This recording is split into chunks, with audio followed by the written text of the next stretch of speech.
goal of the colors. So it can be broadly classified into four major categories to serve different goals in UI context.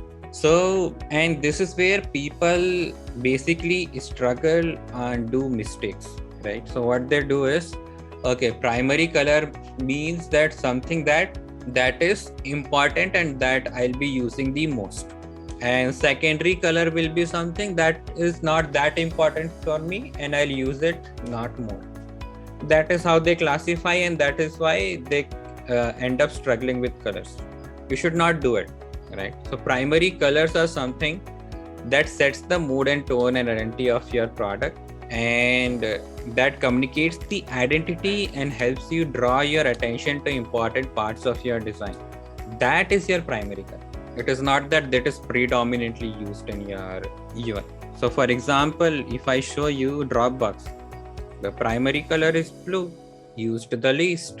The most predominant color is what? So if you say primary color is something that I want to use predominantly, you'll end up designing everything blue, and that would be a false call. So that is how you categorize. And complementary colors are all the colors that are being used to support your content. All the blacks, grays, whites.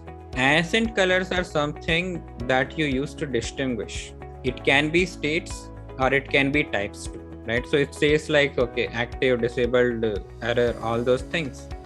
Types means that, okay, one type is, let's say, where do you see types? So when you do your post-its, there you use colors of different